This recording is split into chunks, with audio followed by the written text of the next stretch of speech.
D'accord. Vraiment, je le dis, c'est pas facile d'être number one, hein, autant au masculin qu'au féminin. Mais c'est dans le cœur qu'il faut se sentir élu et non forcément de ce qu'on dit ailleurs ou dehors. Oui, c'est clair. Aimer parfait, belle chanson. C'est clair. Le dire, c'est bien. Le démontrer, c'est encore mieux, comme il l'a fait avec des mots et la mélodie qui va avec. Aimer parfait, vous l'avez dit, qui fait d'ailleurs plaisir à un de nos grands fidèles téléspectateurs depuis le marché Mbopi. On l'appelle Valérie Fosso, qui nous regarde ce matin et qui est très... Bon, Valérie Fosso, lui, il ne fait pas comme les autres. Hein. Ah oui. Avec toutes les femmes qu'il rencontre, il dit tu es ma number one. Du coup, il y a les number one, et c'est cool. Oui. Yeah, soyez larges. Les femmes même, elles savent quand on les avec trompe, pour prétexte que c'est propre au Bantou, quoi. Hein? Que c'est propre au Bantou. Un vrai Bantou doit avoir plusieurs femmes. C'est faux parce que un cœur, c'est pour une personne, en l'occurrence, un homme pour une femme. Cœur, hein. Patrick Christian Dobo est absolument d'accord avec nous ce matin parce que son sourire en dit long. Bonjour, Patrick Christian. Bonjour à toi, Patricia. Vous êtes d'accord quand même? Bonjour, je préfère ne pas me prononcer pour ne pas me faire des inimitiés hein, dans la grande masse. Alors, donc, bonjour Aimé. Allez, bonjour. Et bonjour à nos téléspectateurs ce matin. Voilà. Alors ce matin, regard sur l'actualité, comme les lundis, mercredis et vendredis. On a donc décidé d'ouvrir la brèche pendant qu'on voit justement l'indicatif qui nous précise où exactement on se trouve dans cette matinale. Merci encore à toute l'équipe derrière la belle vitrée pour la coordination technique de ce programme. Vision africaine, qu'en est-il de l'héritage voilà, de Thomas Sankara, Thomas Sankara. Oui. C'est la question qu'on se pose ce matin. Et il faut dire, 32 ans après, M. Ndobo, la figure de Thomas Sankara reste présente quand même pour les Burkinabés et peut-être pas que. Oui, effectivement. Hier, la nation burkinabé se souvenait de cette figure. Incontestablement, tout le monde s'accorde à dire que c'est le chef d'État burkinabé, l'ancien, qui a le plus marqué la conscience collective des Burkinabés. Il aurait eu quelques 70 ans aujourd'hui, né quand même en 49. Hein, Thomas Sankara a quitté ce monde il y a 32 ans. Mais 32 ans après, figurez-vous, son esprit, sa marque reste indélébile pour les Burkinabés. Et il n'y a pas que pour les Burkinabés, Aimé faisait d'ailleurs bien de le dire, on a l'impression que l'action, le charisme, l'engagement de Thomas Sankara a transcendé les frontières du pays qu'il a lui-même rebaptisé de Haute-Volta, tel que cela a été légué par l'esprit colonial avant l'indépendance de son pays à Burkina Faso. Allez donc comprendre la signification que vous venez de donner autour de ce nom. Pays des hommes intègres qui a été conservé comme cela aujourd'hui en donnant une nouvelle dynamique au-delà de l'arrivée au pouvoir qui était considérée comme une révolution qu'il avait d'ailleurs voulu sans effusion de sang, nonobstant quelques comportements qu'on estimait un peu durs sur le plan de l'orientation. Il était à la fois un homme de vision qui voulait changer la donne et qui avait surtout pour grosse ambition de libérer son pays du joug de la mère patrie coloniale, comme on l'appelait entre guillemets, de la France notamment. Il ne s'en privait pas dans ses déclarations, dans cette volonté qu'il affichait de voir ses compatriotes retrouver les valeurs qui, de son point de vue, étaient des valeurs qu'on pouvait présenter aux yeux du monde sans en avoir honte, sans rougir. Et donc, dans la vision de la reconstruction de la mémoire collective de ses compatriotes, il s'opposait bien à un certain nombre d'idéaux et même de chefs d'État, notamment la France. On se souvient bien de cette passe avec le président François Mitterrand lors d'une de ses visites au pays des hommes intègres, où Thomas Sankara n'avait carrément pas manqué de rappeler au président français que lui, malgré son jeune âge, était un chef d'État qui mériterait toute considération comme tel. Et d'ailleurs, il avait, dans une même posture, refusé d'être accueilli par autre personne que le chef d'État lorsqu'il était allé en France. Et même si on peut commenter aussi sur les réponses de François Mitterrand, qui, en appréciant la fougue, pensait que la jeunesse pouvait aussi, de temps en temps, avoir besoin de répit, il est clair que Sankara n'avait pas froid aux yeux. Voilà donc un personnage qui reste dans la mémoire collective de ses compatriotes aujourd'hui, 32 ans après, mais qui est surtout le symbole d'un renouveau qui, même si il a été coupé court 4 ans après, parce qu'accédant au pouvoir en août 1983, et puis le 15 octobre 1987, il était malheureusement abattu dans une rixe qui a valu beaucoup de commentaires et qui aujourd'hui est encore opposé à celui-là qu'il avait remplacé.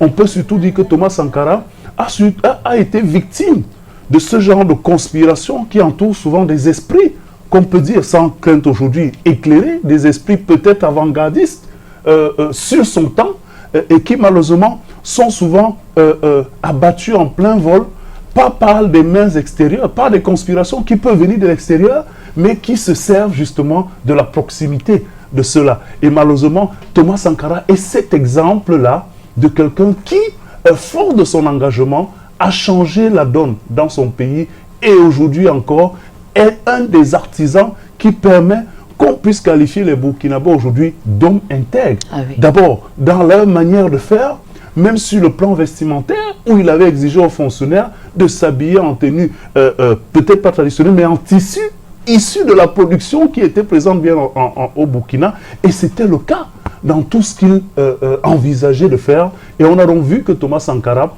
au-delà de la mort, fait partie de ces personnes qu'on dit plus utiles à la vie de ceux qui vivent que quand il était vivant. On a véritablement l'impression que les 4 ans de Thomas Sankara se prolongent et vont se prolonger comme une éternité pour les Burkinabés. Et davantage à titre d'illustration, on a vu défiler sur pas mal de forums des citations de Thomas Sankara. J'ai d'ailleurs beaucoup apprécié ce post de Matt Chouamo dans le forum de Canada International qui revenait sur cette citation de Thomas Sankara qui disait « Au lieu d'offrir du champagne à un individu, il vaut mieux offrir de l'eau potable à toute la population. » C'est voilà, entre 1000 citations voilà, pour se rappeler de ce véritable révolutionnaire lorsqu'on parle de panafricain.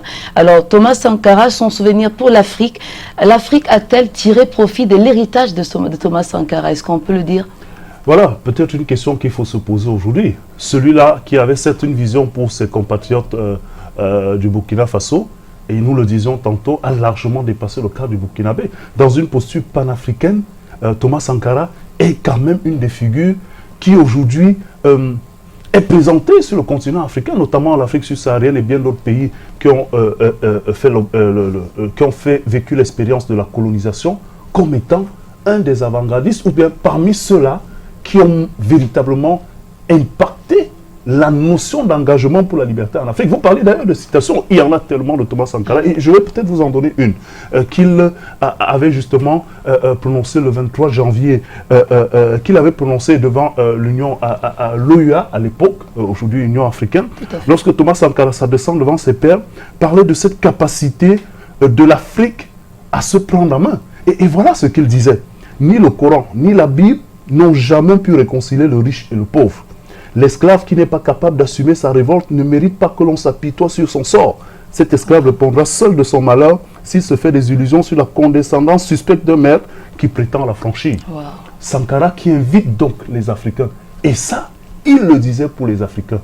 Nous n'avons pas à nous tuer pour des considérations religieuses, et disait-il, des considérations religieuses, des options religieuses qui nous sont venues d'ailleurs, pour des considérations ethniques qui nous sont imposées par une fracture coloniale, pour ce que les autres nous apportent et nous imposent dans notre culture. Voilà Thomas Sankara s'adressant à l'Afrique pour que l'Afrique se prenne en charge. Ah oui. Et nous pouvons contextualiser aujourd'hui ce discours de Thomas Sankara lorsqu'on regarde ce qui se passe en Afrique, autant dans les conflits, autant dans l'incapacité à assumer un certain nombre d'espérances ou d'aspirations, dans nos profondes difficultés économiques, dans notre quête de survie au quotidien. Est-ce que nous avons conscience de ce que nous devons nous prendre en charge? Et cette question reste fondamentale et retrouve justement ce qui pourrait être considéré comme peut-être pas une plainte, mais une indexation de Thomas Sankara 32 ans avant, 30 ans avant, et qui aujourd'hui reste d'actualité. Nous avons des problèmes entre nous, quel que soit le bord par lequel nous le prenons, que nous soyons du pouvoir ou de l'opposition. Quand nous sommes du pouvoir, nous rejetons de l'extérieur quand ça nous chante, nous appelons l'extérieur pour anoblir ou pour crédibiliser nos actions, comme si les populations ne pouvaient pas être des repères pour nous, pour savoir si les actes que nous posons sont bien ou pas. Quand nous sommes de l'opposition et que nous voulons renverser le pouvoir, à tout prix et à tous les prix, nous faisons appel aux autres, quitte à détruire tout ce que nous avons, en espérant reconstruire par l'appui de ces autres. Voilà nos comportements. Nous ne sommes pas capables de nous orienter vers les richesses qui sont les nôtres, les produits, les transformer pour nous. Nous attendons que ce soit les autres qui transforment et que nous consommions. Et voilà cette indexation de Thomas Sankara. Et nous prenons des considérations exogènes pour en faire des piliers d'autodestruction de notre continent et de nos pays. Est-ce que nous sommes capables de nous apitoyer nous-mêmes sur notre propre sort?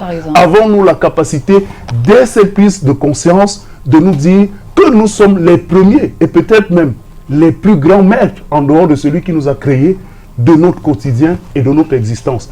Voilà des questions qu'on peut se poser. Est-ce que Thomas Sankara finalement peut être fier aujourd'hui de là où il se trouve, de cette Afrique, en parlant de son héritage? Certains vous diront oui, d'autres et en majorité diront non.